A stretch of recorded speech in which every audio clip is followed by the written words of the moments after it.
Captain Riker. Good morning. Give you a little history about myself. I've been a paid professional firefighter for the past 32 years, 29 of those years proudly serving for the city of Colorado Springs. I've held the rank of captain for the past 15 years, 13 of those years being involved in the heavy rescue program. So I've been involved in a rather large program within the department. The morning of the 26th, I attended the morning briefing just like everyone else did. And we went over basically the same thing that we had gone over every other day. We've gone over the warnings, safeties, and things that we needed to look out for that day.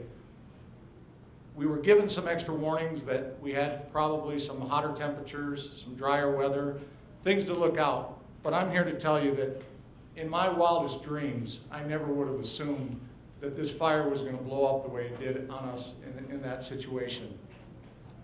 Throughout the day, my area of responsibility for that week up until that day was we were a structure protection group or branch that was set up, and our basic area of coverage went from Highway 24 north to the Air Force Academy, and then it came up 30th Street, Centennial Boulevard, and Woodman Road west. So we had a fairly large area.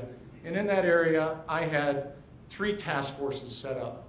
And our main job that day was basically what I explained to the people that morning in the Coronado parking lot, high school parking lot, was we're brand protection.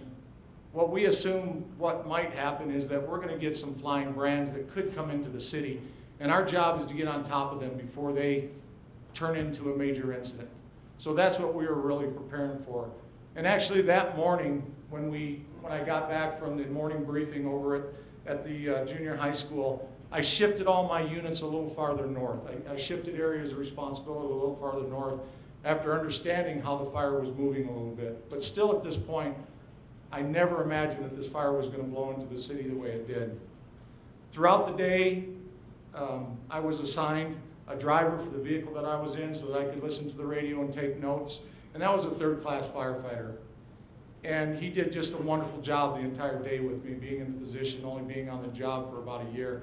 But we basically traveled between those 3 zones, and we just kept in contact with our people, radio and face-to-face, to make sure that they had everything they needed, to make sure that we were all informed on everything that was going on.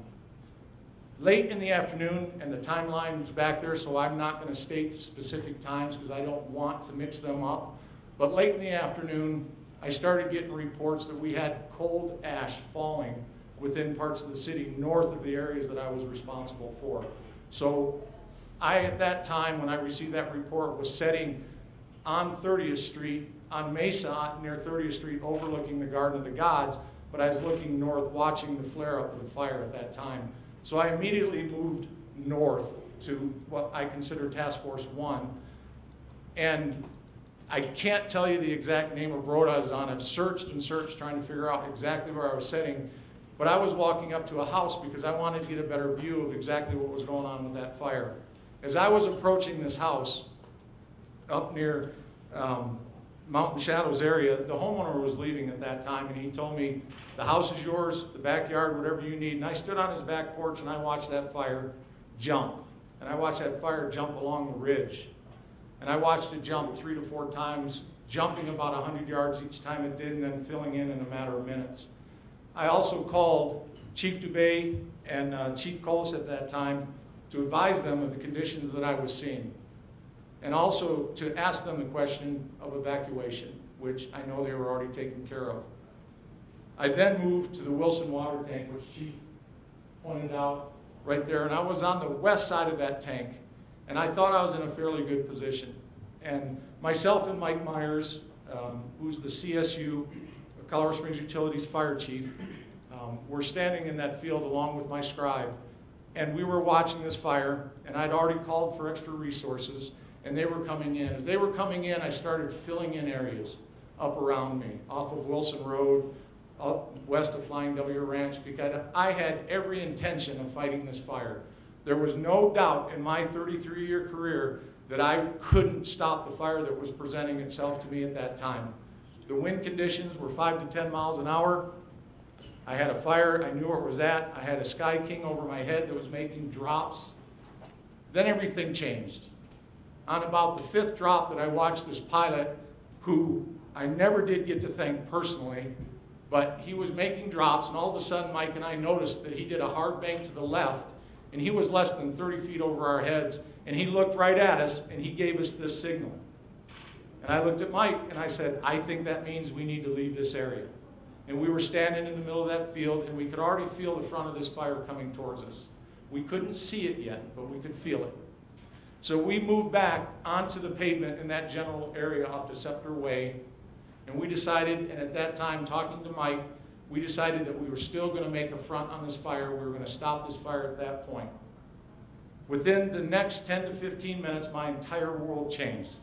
Visibility started dropping down, wind speed started picking up. I estimated the winds at 5 to 10 miles an hour when I arrived at Wilson Water Tank, and when I was leaving the area, I guesstimated the winds 60 mile an hour plus. And the last vision I have standing on that roadway near Wilson Water Tank is an 80 to 100 foot flame front as far as I could see north to south coming our direction. At that point, I'd already called for this. I believe there was 4 companies I had set up. I told them to lay light lines, but be ready to evacuate. I sent them to general areas and relied upon my company officers to pick the best stance to make their fight for the area that I sent them to. I'd already advised them prior to this point, prior to me seeing that flame front, that we needed to cut and run, and we needed to fold back to our first fallback position, which was Chipeta Elementary School. My last vision, like I said, when I turned around and I'm staring at this 100-foot wall of flame coming my direction was, thank God I didn't have more firefighters in this area, because I'm not sure that everyone would have got out alive with what was facing us. We made a fairly orderly retreat back to the junior high in that area, and we did immediately a PAR, a personal accountability report, where I could account for all the firefighters and the Colorado Springs utility workers at that time. What I couldn't account for is any civilians left in that area. Throughout the day, as I was doing my patrols, I would run into numerous people, and they all asked me the same question: do you think we should leave? And I told every one of them the same thing: you should have left yesterday. So when we retreated, my biggest concern at that point was I did not know if we had fire fatalities already at that point. And I hate to say it, but I was very thankful that I did not have an injury to a firefighter or a police officer, because CSPD stood side by side with your Colorado Springs firefighters throughout this entire event, and I couldn't be prouder of either organization. And it's an amazing thing what they did through that week. We retreated back. It took me about 5 to 10 minutes to get a PAR with the help of Chief Mike Myers. We accounted for all our people, and when I turned back around, I had another fire front coming directly at me. I could feel the heat, and I knew that we could not stay in this area again. So we pulled a second retreat, and we retreated to 30th and Garden of the Gods, where I immediately set up another command post and set up a staging area. When I looked just to my west at 2424 Garden of the Gods Road, which was the MCI building, I'm sure it still is, I had a 30-foot wall of fire behind that building, and I wasn't quite sure how I was going to fight that fire because my troops were still organizing. I was advised by Chief Colas that I had 3 task force from the National Wildland Forestry Service sitting over at that southeast corner of that intersection, and believe it or not, I didn't even notice them when we retreated back there, and that they were available. And I immediately talked to their supervisor, and with hand tools and small water buckets, they immediately went to work to save our position for a 3rd time, because I, at that point, was considering a 3rd retreat to I-25 and Garden of the Gods Road. I also did not know at that time how far north this fire was coming down. I was pretty sure the area that I could contain it in, but I was afraid it was going all the way to the Air Force Academy on me, and I wasn't quite sure at that point if I had enough resources in town to handle the fire at hand. We stayed in that position for probably 15 to 20 minutes, talking tactics and strategy between myself, Mike Myers, and Battalion Chief Mike Gower, who had shown up on scene. We determined within about 20 minutes that our first plan of action was to send crews back into that area just to probe, to see what do we have, how far can we go, what are we going to have facing us. The first crew that I sent in there was Engine 15, Brush 15. You need to understand that I've known these people for 29 years, and I'm putting them in harm's way. Lieutenant Bill Pellegrino answered my call and took off without any hesitation and went to that area. And he reported, what he reported back to me and Mike Gower and Mike Myers was that we could start sending troops into the area.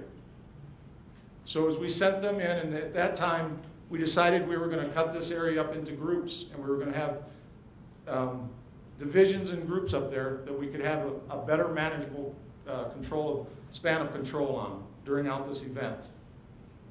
I'd also like to state at this point that at no time did I ever feel concerned that I did not have a good span of control over the people of the Colorado Springs Fire Department or Police Department. We had them well under control. Later into the event, 4 or 5 hours later into that event, when I had 5 Denver fire trucks pass my location and I had no idea where they came from besides Denver, I realized that my issue of span of control or my issue of accountability was slowly getting away from me as far as outside agencies was concerned. And that was a priority for us to get that back under control. The other thing that I need you to understand is that I consider this my family. The Colorado Springs Fire Department is my family. And I not only say that because I've been on this job for 29 years, and when you live and work with a group of people, men and women, for 24-hour shifts, you are a family. But I also have family on this department. I have a son and a nephew that both responded and worked in my task force that evening. And I feared for both of them as I feared for everyone else. The courage, the strength, and the fortitude that the men and the women of Colorado Springs Fire Department, Colorado Springs Police Department, and the surrounding areas that came in to assist us with this fight has brought great pride and joy to me as a member of the city of Colorado Springs. I can't explain to you what they did that night to put themselves into harm's way to protect the city of Colorado Springs. And I will forever be grateful for this city, for this department, and for the men and women on this department for what they did that evening. Thank you.